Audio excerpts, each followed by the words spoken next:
नुस्खा बता रहे हैं जी। गरीबी से उभरने का जी। और वो तमाम बातें बता रहे हैं जिससे गरीबी से उभरा जा सकता है। एक भूगोलिक का उपचुनाव और आंकड़े और जातीय समीकरण के पूछे तो आपको लगता है कि आप ब्रेक कर लेंगे इस जादुई नुस्खा से? मेरे भाई, हम जादुई नुस्खा क्या बता रहे हैं? दुनिया में जितने भी विद्वान लोग हुए हैं, ये प्रशांत किशोर का जादू नहीं है। आप लोग सब पढ़े लिखे व्यक्ति हैं। आप दुनिया भर के अर्थशास्त्रियों को, समाजविदों को पढ़िए, देखिए, समझिए। गरीबी से निकलने के 3 ही रास्ते हैं। किसी भी समाज, किसी भी व्यक्ति, परिवार के पास गरीबी से निकलने का 3 ही रास्ता है। पहला रास्ता है पढ़ाई। या तो आप पढ़ लिख कर नौकरी रोजी रोजगार कर लीजिए तो आपकी गरीबी खत्म हो सकती है। दूसरा रास्ता है जमीन। अगर आपके पढ़े लिखे नहीं है, आपके पास खेती योग्य बढ़िया जमीन हो तो आप खेती, कृषि के कार्य को करके भी आगे बढ़ सकते हैं। और तीसरा रास्ता है पूंजी, पैसा, जिसके जरिए आप छोटा मोटा रोजी रोजगार, दुकान, व्यापार कर सकते हैं। चौथा रास्ता तो कोई है नहीं। तो जो जादू की आप बात कर रहे हैं, तो गांव देहात में वही जादू हम लोगों को दिखा रहे हैं। ये 3 ही रास्ता है गरीबी से निकलने के लिए। और जब तुम वोट देते हो तो इस तीनों चीज का बात करते ही नहीं हो। वोट दे देते हो 5 किलो अनाज पर, वोट दे दिया नाली गली पर, वोट दे दिया मंदिर मस्जिद पर, वोट दे दिया सड़क पर। तो भाई, सड़क बनने से आपकी गरीबी दूर कैसे होगी? नाली गली, सुनिए ना जातीय समीकरण की बात। जो हमारी सभा में लोग आ रहे हैं, अगर आप उस यात्रा के हिस्सा है तो सभा में किसी एक जाति विशेष के लोग आए हो तो आप हमको बता दीजिए। हम कोई जाति सूचक बात करते हो तो वो बता दीजिए। या कोई सभा में खड़ा होकर कहा हो कि भाई प्रशांत जी आप अपनी जाति बताइए, तब आपका बात सुनेंगे, तो वो बता दीजिए। भाई, बिहार में मेरी अपनी समझ ये है कि 60% से ज्यादा लोग बदलाव चाहते हैं। वो चाहे किसी जाति के हो, किसी धर्म के हो, किसी दल के हो, लोग बदलाव चाहते हैं। इसका मतलब ये नहीं है कि हर आदमी जनसुराज को चाहता है। ये संभव है कि आप जनसुराज नहीं चाहते हैं, लेकिन बदलाव हर व्यक्ति चाहता है। बिहार की जो आज स्थिति है, जो भ्रष्टाचार है, इसमें बदलाव हो, ये हर व्यक्ति चाहता है। बिहार में बच्चों के लिए शिक्षा, रोजगार हो, ये हर व्यक्ति चाहता है। यही हम लोग बात कर रहे हैं कि बदलाव होना चाहिए। जो अच्छा लगे उसको चुनो, लेकिन बदलो। अभी जो व्यवस्था है उसको बदलो और लोग उसके लिए तैयार हैं। प्रशांत जी, मेडिकल व्यवस्था पे आपका क्या कहना है? क्योंकि चिकित्सीय कुव्यवस्था के कारण यहाँ चिकित्सीय सुविधाएं उपलब्ध भी नहीं है। देखिए, पदयात्रा के दौरान भी मैंने इस बात की खूब चर्चा की है कि बिहार की जो चिकित्सा की व्यवस्था है, कुछ शहरों को छोड़ दें तो ये पूरी व्यवस्था ग्रामीण चिकित्सकों के कंधों पर चल रही है। मैं 2 साल पैदल चला और मुझे किसी भी गांव में, पंचायत में ऐसा सब सेंटर या पीएचसी या रेफरल हॉस्पिटल नहीं मिला जहां लोगों की भीड़ लगी हो, लोगों का इलाज हो रहा हो, दवा बट रहा हो। आज तक ऐसा कोई जगह दिखा ही नहीं। तो उस पर मैं क्या टीका टिप्पणी करूं? कुछ हो तो कहे कि अच्छा है कि खराब है। एम्स और पीएमसीएच में भी, अरे भाई देखिए, एम्स और पीएमसीएच की हालत क्या है ये आप देख लीजिए कि 4 दिन पहले समाज को शर्मसार करने वाली, निर्भया से भी ज्यादा भयावह घटना बिहार में हुई। वो बच्ची मुजफ्फरपुर में एनएमसीएच में 4 दिन तक उसका इलाज होता रहा। वहां जब वो स्थिति बिगड़ गई तो उसको पटना भेजा गया। और जो मीडिया के साथी या समाज में जो चर्चा चल रही है, लोग बता रहे हैं कि 7 से 8 घंटे तक पीएमसीएच के बाहर वो महिला उस कंपाउंड में बच्ची एम्बुलेंस में तड़पती रही, उसको एडमिशन नहीं मिला। और बिहार के हम सारे लोग, यहाँ के नेता, यहाँ के अधिकारी, हम लोग को इस ग्लानि होनी चाहिए, शर्म होना चाहिए। इनके आंख में कोई लज्जा नहीं है, शर्म नहीं है। और इस घटना से पहले मैंने यहाँ के स्वास्थ्य मंत्री के लिए सिवान में क्या कहा था कि भाई, कोविड के समय हम लोगों ने देखा है कि बिहार में इस आदमी के स्वास्थ्य मंत्री रहते हुए क्या कुव्यवस्था हुई थी, लेकिन वही आदमी फिर स्वास्थ्य मंत्री है और इतना बड़बोला है कि कह रहा है कि अभी बिहार में मंगल काल चल रहा है। आप बताइए कि भैया, अगर बिहार में मंगल काल चल रहा है तो इससे बड़ा अमंगल का काल क्या होगा? भाई, बिहार में मंगल काल चल रहा है उन चंद नेताओं के लिए जो नीतीश कुमार के इर्द गिर्द बैठकर समाज का खून चूस रहे हैं, समाज से पैसे उगा रहे हैं। देश में अमृत काल चल रहा है, लेकिन वो मोदी जी के लिए चल रहा है। जिस बिहार में 100 में 80 लोग दिन में 100 रुपया नहीं कमा रहे हैं, जिस बिहार में 50 लाख से ज्यादा बच्चे अपना घर परिवार छोड़कर रोजी रोजगार करने के लिए बाहर गए हैं, उसको अगर आप मंगल काल कहते हो तो ये आपकी सोच और आपके चरित्र को दिखाता है। इस आदमी को पद पर रहने का 1 मिनट भी अधिकार नहीं है। गए हैं तो गए, मतलब किसी नाबालिग बच्ची के साथ इस तरह से विभत्स रेप हो, उसका गला काट दिया जाए, उसका जीभ काट दिया जाए, वो बच्ची खेत से रेंगते हुए बाहर निकली है अपने किसी भी तरीके से, उसको 4 दिन तक वहां मुजफ्फरपुर के मेडिकल कॉलेज में रखा गया, उसको सही चिकित्सकीय सुविधा नहीं मिली, उस बच्ची का फादर नहीं है, एक ही माँ की वो बच्ची है, 2 उसके और बच्चे हैं, उसके 2 छोटे भाई हैं। ये नेताओं को, हम लोग को इस पर शर्म आना चाहिए कि हम लोग समाज में बैठे हैं और इस तरह की घटना होती है और आप 8 लाख रुपया देने जा रहे हैं। मेरे भाई, एक यहाँ पर शादी होती है नेताओं के घरों में, उनके बच्चों की शादी होती है, उसमें चाय कॉफी का बिल आता होगा 10 लाख 20 लाख रुपए से ज्यादा, और एक बच्ची के जान का, उसकी इज्जत का, उसके पूरे जीवन का कीमत आप लगा रहे हो 8 लाख रुपया, 10 लाख रुपए देने से क्या होगा? मैं जान रहा हूं कि वो गरीब माँ होगी बेचारी, उसका मुंह दबा दिया जाएगा, उसको ये समझा दिया जाएगा कि भाई चलिए, जो हुआ सो हुआ, जो चला गया वो तो नहीं लौटेगा, पैसा ले लो, इससे तुम्हारे 2 बच्चों का भला हो जाएगा। शायद मजबूरी में अपने बच्चों के भले के लिए मां मान भी जाए, लेकिन आप और हम लोग तो समाज में हैं, और इस आदमी को शर्म नहीं आता है। मुख्यमंत्री ने अभी तक एक उस पर बयान नहीं दिया। कार्रवाई के नाम पर क्या हुआ? पीएमसीएच के सुपरिटेंडेंट को ट्रांसफर किया गया। जरा सुनिए, पीएमसीएच के सुपरिटेंडेंट कौन है? यह आदमी पहले से रिटायर्ड है, इसको 2 बार एक्सटेंशन दिया गया है। हमको लोगों ने बताया, हमारी जानकारी नहीं है, लेकिन लोगों ने बताया कि जो पीएमसीएच के सुपरिटेंडेंट हैं, जिनको हटाया गया है, उनको 2 बार एक्सटेंशन दिया गया है। रिटायरमेंट के बाद उनको नौकरी में सेवा विस्तार दिया गया है। तो जो सेवा विस्तार दिया है, उसका गर्दन क्यों नहीं पकड़ा जाना चाहिए? भाई, आप रिटायर आदमी को बिहार के सबसे बड़े हॉस्पिटल में सुपरिटेंडेंट बनाए हो, और अगर उसको दोषी ठहरा रहे हो, तो किसने वहां बैठाया था उसका भी तो गला पकड़ो। तो बिहार में स्वास्थ्य मंत्री जो बनता है, वो सबसे पहले सूची बनाता है कि कौन डॉक्टर का प्रैक्टिस कितना चल रहा है, और उस डॉक्टर का इतना दूर ट्रांसफर करता है कि हर 6 महीना पर जाकर उसको 5 लाख 10 लाख रुपया वो डॉक्टर साहब दें। सबको अस्पताल और चिकित्सा व्यवस्था थोड़ी मतलब है। आप असंवेदनशीलता की हालत देखिए कि मुख्यमंत्री ने एक बयान नहीं जारी किया है इस पर। एक निर्भया का मामला हुआ था, पूरा देश हिल गया, पूरा देश हिल गया। उससे भयावह घटना बिहार में हुई है और कोई उस पर संज्ञान लेने वाला नहीं है। पीएमसीएच के सुपरिटेंडेंट को हटा दिए, बस बात हो गई। क्राइम के बारे में क्या कहेंगे सर? बिहार राजधानी से लेकर जिला सवाल है, नीतीश सरकार के जो अफसर हैं वो बेलगाम है, इनका सामना आपसे कल्याण दीघा में हो चुका है, तो बेलगाम अफसर सही है? हमसे क्या सामना करेंगे? हमारे आपने अगर सामना देखा ही होगा, प्रशांत किशोर के अफसर से डरने वाले, नीतीश कुमार से डरने वाले, तो नीतीश कुमार का अफसर। देखिए, बात यह है कि जब जिस सरकार का मुखिया शारीरिक और मानसिक तौर पर उस पद के लिए फिट नहीं है, तो यही होगा। मान लीजिए कि आप सेना में लड़ने गए हैं और आप फिजिकली फिट नहीं है, तो आप लड़ पाएंगे? बिहार के मुख्यमंत्री के तौर पर नीतीश कुमार शारीरिक और मानसिक तौर पर फिट नहीं है उस पद पर रहने के लिए, और ये बात अब डंके की चोट पर कह रहे हैं, कैमरे पर दावा कर रहे हैं कि अगर है दम तो मेडिकल सर्टिफिकेट जारी कर दीजिए। लोग हम कोई किसी पर इल्जाम लगाते हैं तो कहता है कोर्ट में ले जाएंगे। हम नीतीश कुमार में दम है तो हमको कोर्ट में ले चलेंगे, वो मानसिक तौर पर स्वस्थ है। हम कह रहे हैं कि मानसिक तौर पर ये आदमी स्वस्थ नहीं है, गंभीर बीमारी इनको है, और अगर हम गलत बोल रहे हैं तो हमको कोर्ट में ले चलिए, मानहानि कीजिए, हम पर केस कीजिए। नीतीश कुमार गंभीर मानसिक बीमारी से जूझ रहे हैं, वो मुख्यमंत्री पद पर रहने की स्थिति में नहीं है। जिस व्यक्ति को प्रधानमंत्री का नाम भूल जा रहा है, जो व्यक्ति, उसको आप समझ रहे हैं कि वो बिहार की समस्याओं को निपटाएगा।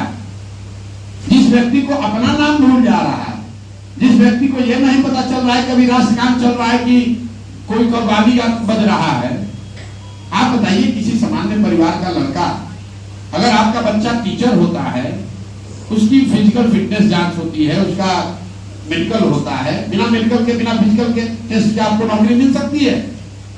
मुख्यमंत्री का फिजिकल फिटनेस कोई नहीं देख रहा है, और हम तो आपको कह रहे हैं, उनका एक मंत्री है, उनका ही मंत्री हमको कल कोर्ट में केस किया हमारे ये कहने पर कि भाई समाज में चर्चा है कि इसने अपने बेटी का टिकट पैसा देकर खरीदा है, ये कहने पर जाके केस किया है।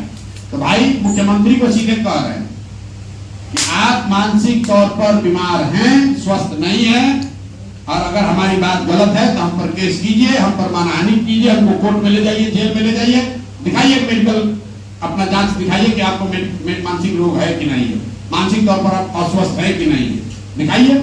अगर नहीं है तो कल आप हम पर केस कीजिए, इसमें डरने की क्या बात है? सत्य बात है, उसमें झूठ बोलने की क्या बात है? भाई हमको कोई डर नहीं है। उनको कह रहे कि मानसिक तौर पर नीतीश कुमार स्वस्थ नहीं है, उनको स्वेच्छा से पद छोड़ देना चाहिए, इलाज कराना चाहिए, और भाजपाइयों को एक मानसिक तौर पर अस्वस्थ व्यक्ति को बिहार के 13 करोड़ लोगों पर थोपना नहीं चाहिए। 12, 14, 15 सांसदों के लालच में, समर्थन के लालच में इन्होंने बिहार पर एक ऐसे व्यक्ति को मुखिया बनाकर थोपा हुआ है जो मानसिक शारीरिक तौर पर उस पद की गरिमा और उस पद के कर्तव्यों को निभाने में सक्षम नहीं है। बहुत बहुत धन्यवाद। सत्ता में जब अगर आप नहीं आएंगे तो फिर परिवर्तन किस प्रकार से आएंगे? ठीक बात, बिल्कुल ठीक बात है। ये आपको ऐसा लगता है कि समाज में परिवर्तन के लिए सत्ता में आना जरूरी है। राजनीति का मतलब आपके लिए सिर्फ चुनाव है। इस देश में जितने बड़े लीडर हुए हैं, ज्यादातर लीडर उसमें आजादी से पहले के लोग हैं। वो तो जीवन में कभी एमएलए एमपी बने नहीं, सत्ता में कभी आए नहीं, तो क्या समाज के परिवर्तन में, समाज को दिशा देने में, समाज का आवाज बनने में उनकी कोई भूमिका नहीं है? राजनीति जो है वो सिर्फ चुनाव नहीं है, चुनाव भी उसका एक बहुत महत्वपूर्ण पहलू है। बहुत मजबूती से चुनाव लड़ा जाएगा, चुनाव जीता भी जाएगा, लेकिन प्रशांत किशोर के लिए सिर्फ चुनाव लड़ना जीतना ही राजनीति नहीं है। जो पीछे छूट गए उन लोगों को सही रास्ता दिखाना, उनका हाथ पकड़ना भी राजनीति है। जिसकी आवाज दब गई उसकी आवाज बनना भी राजनीति है। समाज में जिसकी कोई मदद नहीं कर रहा है उसकी मदद के लिए खड़ा होना भी राजनीति है। राजनीति का मतलब सिर्फ ये नहीं है कि ये के प्रकारेण किसी तरह चुनाव जीत लिया जाए। अगर वही होता तब तो वो काम हम 10 साल से कर ही रहे थे। ये के किसी भी तरह चुनाव जीतना, ये काम तो हमने 10 वर्ष किया है, और रोज मन से स्वीकार करते हैं कि वो करके लोगों को जिताकर ये अनुभव किया कि नहीं, सिर्फ सत्ता में लोगों को ला देने से, पार्टियों को, नेताओं को चुनाव जिता देने से समाज में व्यापक परिवर्तन नहीं हो सकता है। उस चीज से सीखे, और सीखने के बाद जो अभी हम प्रयास कर रहे हैं उसका उद्देश्य ये नहीं है कि बस 10, 20, 25, 50, 100, 150 एमएलए जीत जाए। मैं तो रोज कहता हूँ कि भाई अगर एमएलए 150, 200 जीत भी जाए, जन स्वराज की सरकार बन भी जाए, तब भी बिहार नहीं सुधरेगा। बिहार उस दिन सुधरेगा जब लोग यहाँ पर सुधार चाहेंगे, जब 2, 4, 5 हजार अच्छा लोग मुखिया बनेगा, 5 हजार अच्छे लोग सरपंच बनेंगे, हजारों अच्छे लोग वार्ड सदस्य बनेंगे, तब तो बिहार सुधरेगा। एक सिर्फ विधायक के बदलने से, मुख्यमंत्री और मंत्री के बदलने से समाज और बिहार नहीं सुधर सकता है। इस बात को स्वीकार कीजिए, तभी आगे का रास्ता निकलेगा। हम उन लोगों में से नहीं है जो ये कहता है कि हमको वोट दे दीजिए, हम आएंगे तो सब सुधार देंगे। कैसे सुधार देंगे? जो राज्य इतना पीछे छूट गया है, हम लोग दूसरे राज्यों के मुकाबले 40-50 साल पीछे छूट गए, उसको कोई एक आदमी प्रशांत किशोर कैसे सुधार देगा?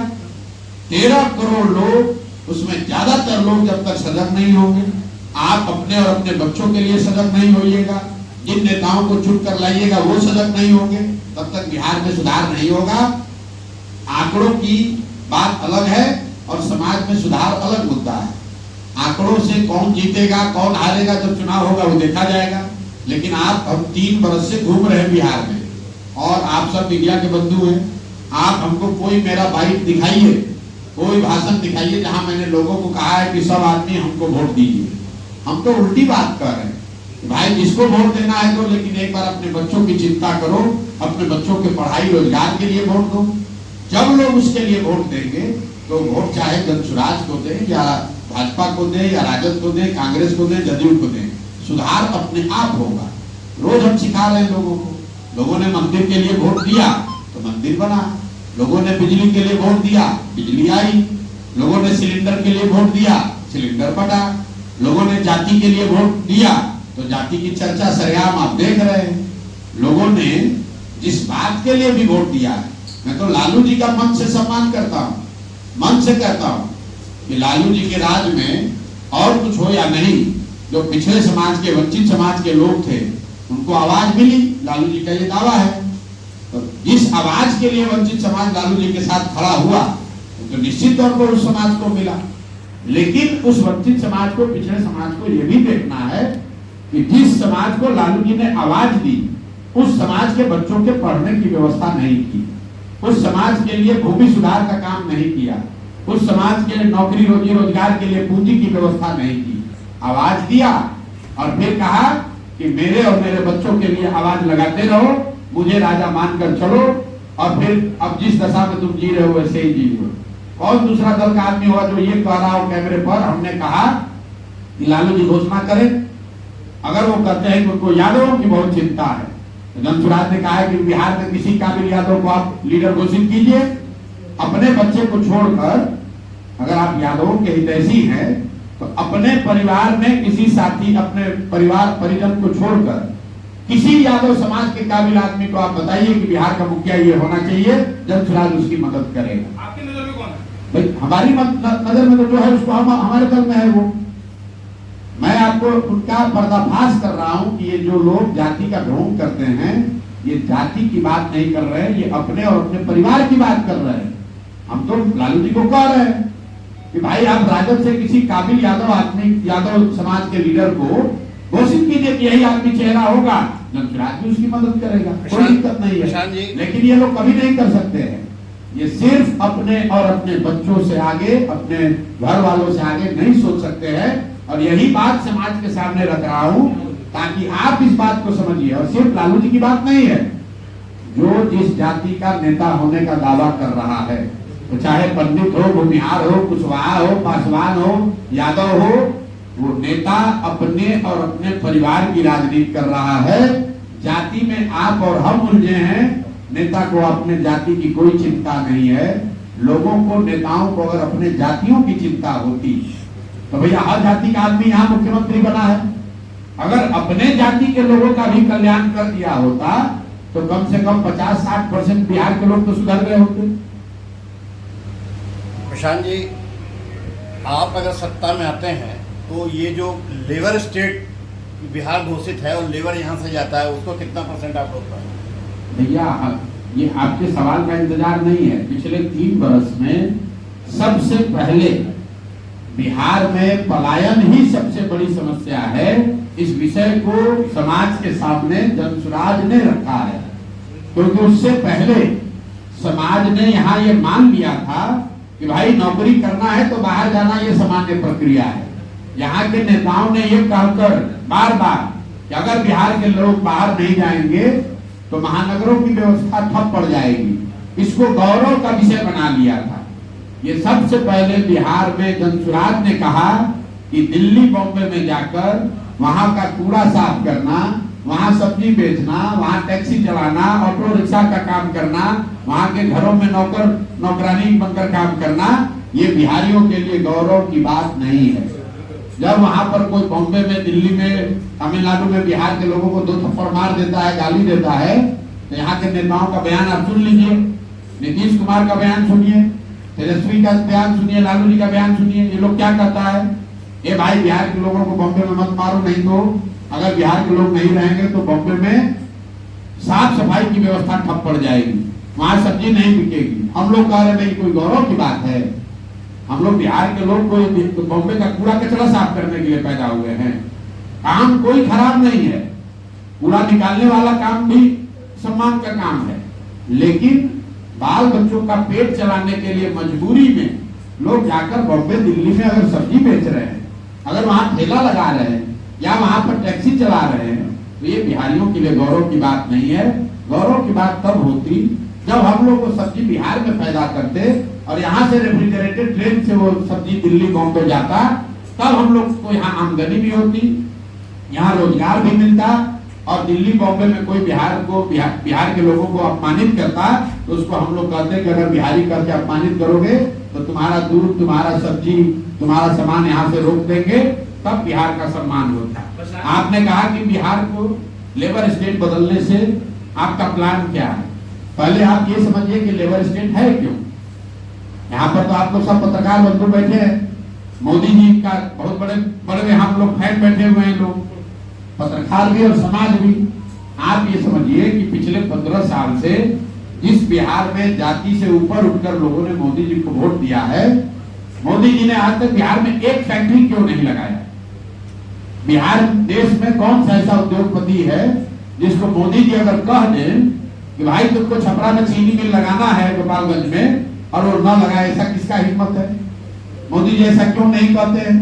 मनमोहन सिंह जी ने कभी ऐसा क्यों नहीं कहा?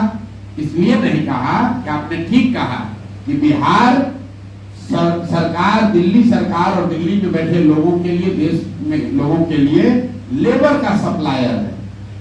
और अगर बिहार में फैक्ट्री लग जाएगी तो गुजरात में 10-12 हजार रुपया में 10 घंटा काम करने के लिए, पंजाब में खेत काटने के लिए 10,000 रुपया में लेबर आएगा कहां से? इसीलिए यहाँ पर सरकार दिल्ली में कोई भी रहे, वो बिहार में फैक्ट्री नहीं लगाते हैं, क्योंकि अगर यहाँ से मजदूरों का सप्लाई रुक गया तो कितने देश के हिस्सों में फैक्ट्रियों का जो लेबर कॉस्ट है वो बढ़ जाएगा, फैक्ट्री बंद नहीं होगी। ये मत समझिए कि गुजरात में लेबर नहीं है या तमिलनाडु में लेबर नहीं है। अरे भाई, तमिलनाडु में भी तो लेबर है, लेकिन तमिलनाडु की फैक्ट्रियों में, कोयम्बटूर में जो तमिल लेबर है वो 25,000 रुपया लेता है, और बिहार का गरीब बच्चा जाता है वो 12,000 14,000 में काम करता है। इसीलिए तो आप देख रहे हैं कि तिरुपुर में, कोयम्बटूर में, सूरत में लाखों बच्चे बिहार के काम कर रहे हैं। क्यों कर रहे हैं? क्योंकि इतने कम पैसे पर काम करने वाला दूसरा कोई नहीं। और ये लेबर के लिए नहीं है। मान लीजिए कि गेहूं पंजाब में होता है तो सरकार क्या चाहेगी कि गेहूं का उत्पादन पंजाब में बंद हो जाए? नहीं चाहेगी, क्योंकि उससे देश में संकट हो जाएगा, गेहूं कम हो जाएगा। एक दौर था जब पूरे देश में गेहूं अगर चाहिए तो आपको पंजाब से गेहूं लेना है। तो वैसे ही एक दौर बन गया है कि पूरे देश में अगर लेबर रेट को दबा के रखना है, कम पैसे में लेबर चाहिए, तो बिहार को इसी दशा में रखो ताकि लाखों बच्चे 10-12 हजार में लेबर के तौर पर काम करें। इस बात को आप लोग गंभीरता से समझिए। कश्मीर में टनल बनता है, आप सुनते हैं आतंकवादी घटना हुई, मजदूर मारे गए, उसमें ज्यादातर बिहार के हैं। ऐसा कैसे? कश्मीर कहां, बिहार कहां? कश्मीर और बिहार के बीच में हिमाचल प्रदेश है, पंजाब है, उत्तराखंड है, उत्तर प्रदेश है। वहां के लोग क्यों नहीं जा रहे हैं लेबर बन के कश्मीर में? क्योंकि बिहार का गरीब आदमी गोली का डर रहते हुए भी कश्मीर में जाकर 15,000 में काम कर रहा है। उत्तराखंड और यूपी का आदमी सोचता है भाई हम है ये रिस्क लेंगे। ये समस्या है और यहाँ पर इसकी कोई चर्चा नहीं।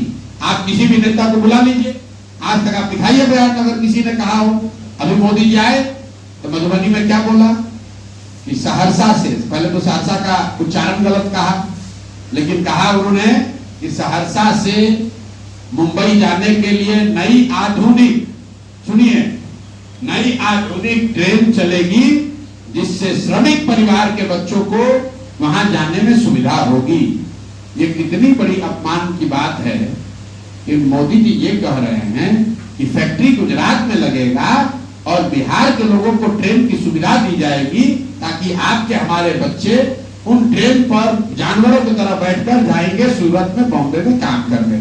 और पत्रकार बंधु, आप लोग लिख रहे हैं कि मोदी जी ने 4 ट्रेन की घोषणा की, पब्लिक की चेतना ऐसी मर गई है तो भी ताली बजा रहा है कि 4 ट्रेन और मोदी ने घोषणा की। अरे ये भी नहीं समझ में आ रहा है कि तुम्हारे बच्चों को मजदूर बनाकर गुजरात में ले जाने के लिए अगर ट्रेन दिया जा रहा है तो तुमको पूछना चाहिए कि वोट तुम्हारा है तो फैक्ट्री बिहार में लगना चाहिए कि गुजरात में लगना चाहिए। अंग्रेज भी तो आकर यहाँ से हम लोग के पूर्वजों को मॉरिशस और फिजी ले गए थे, ट्रेन से ले गए थे, जहाज से ले गए थे, तो क्या वो आपका भला करने के लिए ले गए थे? मोदी जी अगर गुजरात में आप जितने लोग हैं आपको हम चुनौती दे रहे हैं, आप मोदी जी का एक भाषण हमको दिखाइए गुजरात में जहां उन्होंने ये कहा हो कि भाई एक नया ट्रेन गुजरात से खुलेगी जिसमें गुजरात के श्रमिक परिवार के लोग कोयम्बटूर और बॉम्बे जाकर मजदूरी करेंगे, काम करेंगे। मोदी जी ये कह सकते हैं? अगर कहेंगे तो गुजरात में एक वोट नहीं मिलेगा। लेकिन बिहार में आकर कह रहे हैं कि श्रमिक परिवार के लिए स्पेशल ट्रेन चलेगा। भाई हम लोग को ऐसा ट्रेन नहीं चाहिए। प्रशांत किशोर पालाद में जो कह रहा है हम लोग को ऐसा ट्रेन नहीं चाहिए, नहीं चाहिए ऐसा ट्रेन जिसमें हम लोग के बच्चों को मजदूर बनाकर ले जाया जाए। हम लोग ट्रेन और स्टॉपेज के चक्कर में पड़ के अपना जीवन बर्बाद कर दिए। यहाँ नेता यही कहता है कि भैया ट्रेन के नेताजी काम क्या किए हैं, तो ट्रेन का स्टॉपेज 2 मिनट करवा दिए। यही काम है उनका, यही योगदान है समाज में कि भैया पहले गाड़ी हफ्ता में 2 दिन चलता था, 3 दिन चलने लगा। इसी में लोग 5 वर्ष वोट दे रहा है, इसका हम लोग विरोध करते हैं। प्रशांत जी, आपकी बदलाव यात्रा पर आते हैं। आप